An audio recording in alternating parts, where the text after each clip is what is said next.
नमस्कार दोस्तों, मैं आयुष, आपके अपने YouTube channel education with Ayush में स्वागत है। आज हम चलते हैं, जो प्रकाश चलना था, हमारा प्रकाश था, प्रकाश के परावर्तन था, प्रकाश का परावर्तन के नियम पढ़ा गया है ना। प्रकाश के परावर्तन नियम के बाद अब उसके हम भाग जानेंगे। बोलेंगे प्रकाश के परावर्तन के प्रकार तो होते क्या है। बोलेंगे प्रकाश का परावर्तन उनके सतह के हिसाब से बांटा गया है कि प्रकाश का परावर्तन हमारा ऐसा या इस तरह होता है या इस तरह होता है। तो उनको दो सतहों, उनके सतहों के हिसाब से बांटा गया। एक तो हमारा क्या होता है, जब कभी कभी हमारा परावर्तक तल जो होता है, परावर्तक तल, ठीक ना, वो क्या होता है, प्लेन होता है, समतल होता है ना।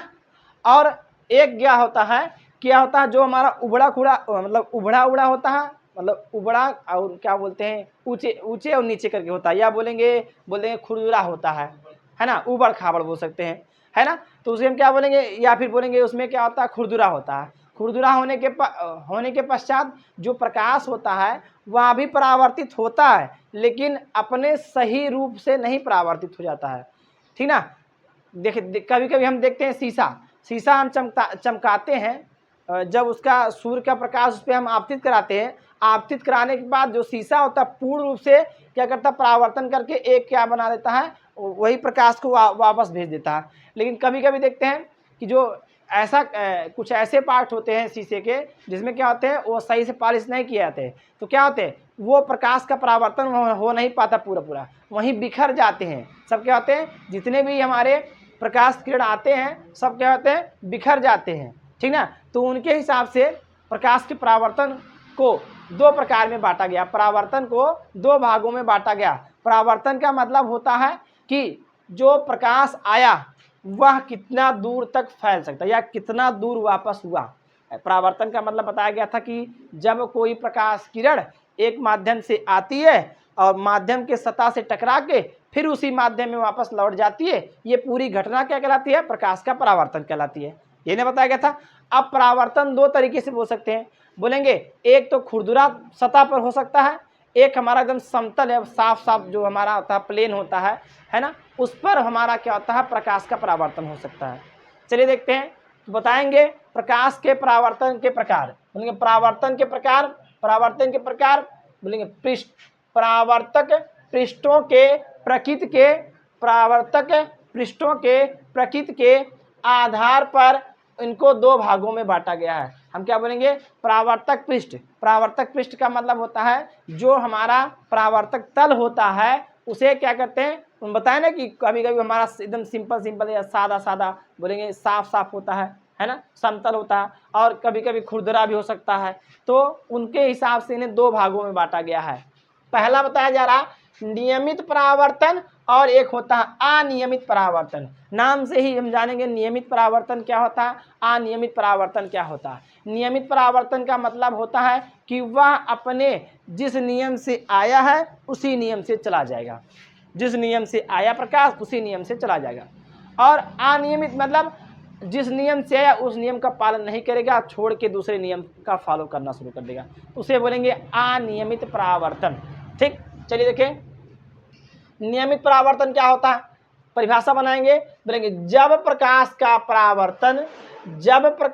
परावर्तन किसी पालिश युक्त चिकने पृष्ठ से होता है, जब प्रकाश का परावर्तन किसी पालिश युक्त चिकने पृष्ठ से होता है। पालिश युक्त चिकने पृष्ठ मतलब जो हमारा परावर्तक तल हो वह एकदम प्लेन हो, चिकना हो, ठीक, उस पर हो, तो प्रकाश किरणें परावर्तन के पश्चात एक दूसरे के समांतर होती है। इस प्रकार के परावर्तन को नियमित परावर्तन कहते हैं। कहने का मतलब है कि जब प्रकाश की किरण हमारे समतल या बोलेंगे जो हमारा दर्पण है वह दर्पण क्या होना चाहिए, वह चिकना पृष्ठ होना चाहिए, जो परावर्तक तल होना चाहिए वह चिकना होना चाहिए। चिकना होने के साथ साथ जब चिकना हो जाएगा तो प्रकाश जितने आएंगी और जब परावर्तित होके जाएंगी तो दोनों एक दूसरे के क्या होंगे, जितनी भी किरणें होंगी एक दूसरे से क्या होंगी, समांतर। देखिए यहाँ पर पैरेलल बनाया गया, ये किरण आपतित हो रही है, ये परावर्तित हो रही है, आपतित हो रही है, परावर्तित हो रही है, आपतित हो रही है, परावर्तित हो रही है। तो देखें ये वाली आने वाली किरण देखिए सब एक दूसरे पैरेलल है और जाने वाली भी किरणें एक दूसरे से पैरेलल है, मतलब क्या है, हमारा समांतर है। तो जब समांतर हो जाएंगी तो किरणें तो हमारा परावर्तन क्या होगा, नियमित होगा। जब प्रकाश का परावर्तन क्या हो जाए, नियमित समांतर हो जाए एक दूसरे से, उसे हम क्या कहते हैं, उसे हम कह देंगे क्या, वह हमारा नियमित हो जाता है। ए भाई पिक्चर देखने बैठे हो, हाथ रख के बैठा है, सही से बैठो, एकदम हीरो की तरह मूवी देख रहे हैं भाई। हम दो साथी चले बाराती, है ना, तू खाई पापड़ हम खाई झापड़, ये ना उल्टा। चलो पढ़ाई करते समय ना बैठा पिक्चर वाला सीन ना बनाया करो कि मैं मूवी बैठ देख रहा हूँ, है ना।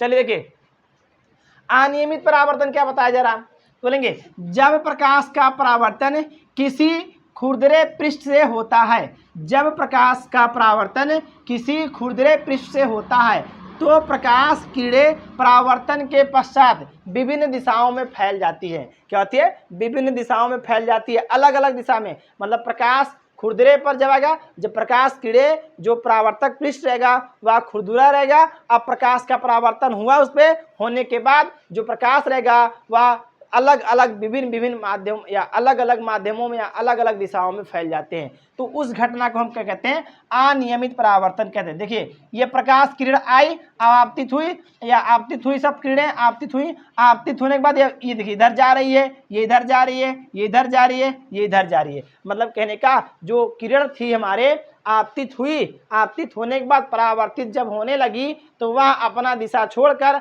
अलग अलग दिशाओं में होने लगे, परावर्तन होना लगा। ठीक ना।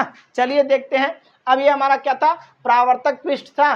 जो परावर्तन था, परावर्तन के जितने भाग थे, दो भाग उनको हम लोग पढ़ चुके हैं, या दो प्रकार जो थे दोनों प्रकार को जान चुके हैं। आज हम चलते हैं, अब हम चलते हैं कि जो प्रकाश का परावर्तन होता है उस पे होने के बाद हमारा प्रतिबिंब बनता है।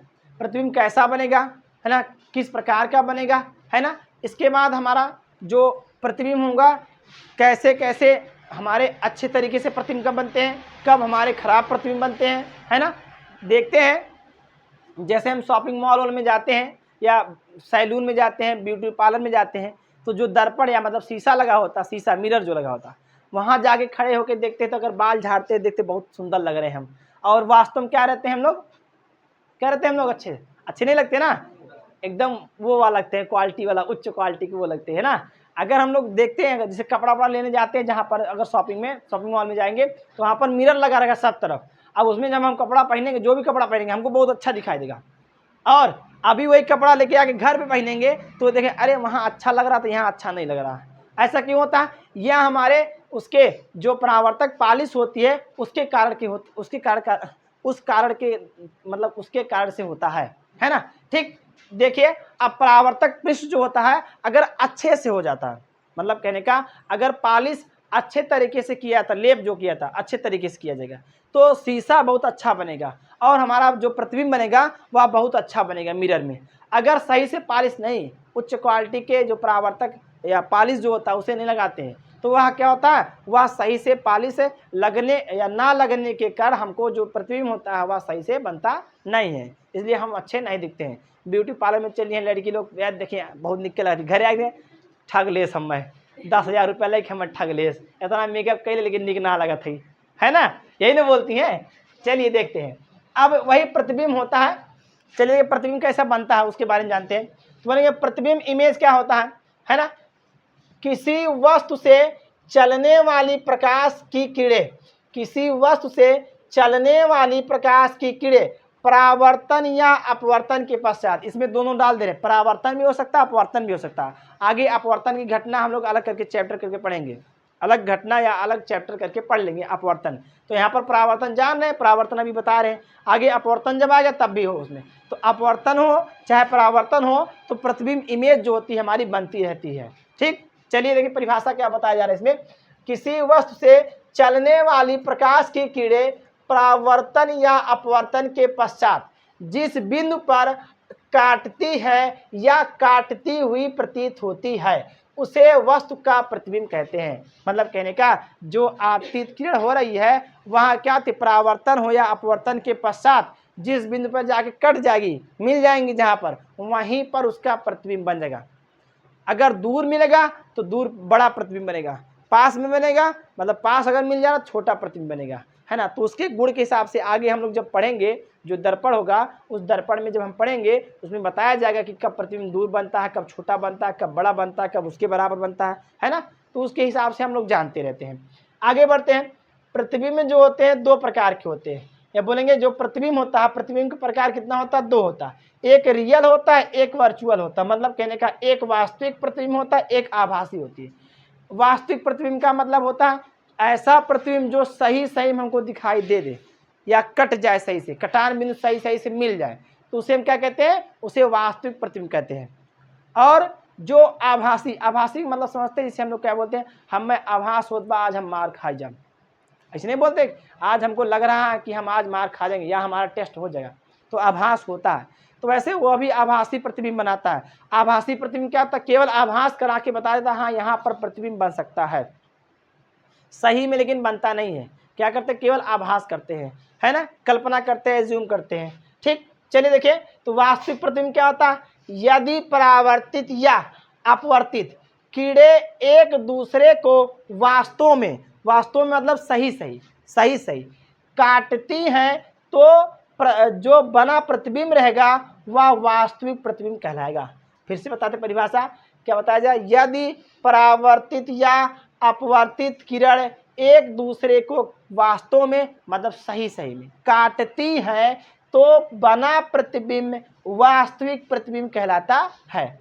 आगे बढ़ते हैं। वास्तविक प्रतिबिंब क्या होते हैं, उल्टे बनते हैं या उल्टे होते हैं। मतलब कहने का, जैसे हम प्रतिबिंब जो भी वस्तु है अगर सामने रख दिया गया, रखने के बाद उसका जब प्रतिबिंब बना वास्तव में तो वह उल्टा बनेगा। अगर सीधा रखेंगे तो उधर जाके उल्टा बनेगा, उल्टा रखेंगे तो क्या बनेगा, जाके सीधा बनेगा, है ना। मतलब कहने का जो वस्तु रहेगा उस वस्तु के हिसाब से वास्तविक प्रतिबिंब जो होगा उल्टा जाके बन जाएगा। आगे बढ़ते हैं।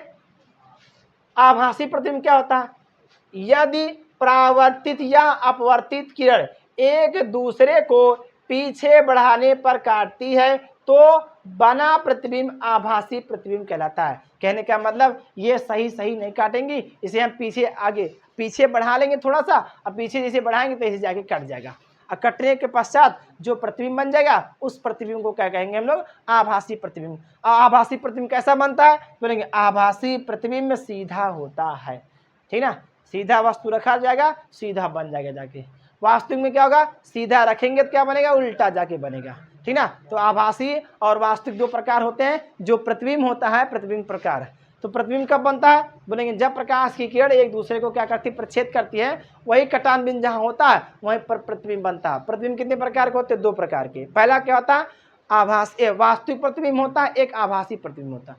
वास्तविक प्रतिबिंब में क्या बताया गया, ऐसा परावर्तन या अपवर्तन के पश्चात जो परावर्तित किरण अपवर्तित किरण जब एक दूसरे को सही में काट दी, वास्तव में काट देती है, तो उसे हम क्या कहते हैं, वास्तविक प्रतिबिंब कहते हैं। वास्तविक प्रतिबिंब कैसा बनता है, हमेशा सीधा बनेगा। आभासी प्रतिबिंब क्या होता है, ऐसा प्रतिबिंब परावर्तित या अपवर्तित होने के बाद जब प्रकाश की किरणें पीछे बढ़ाने पर काटी या पीछे बढ़ाने पर मिलती है, कटती है, तो वहाँ पर क्या बनता है, आभासी प्रतिबिंब बनता है। आभासी प्रतिबिंब कैसा होता है, सीधा होता है। ठीक,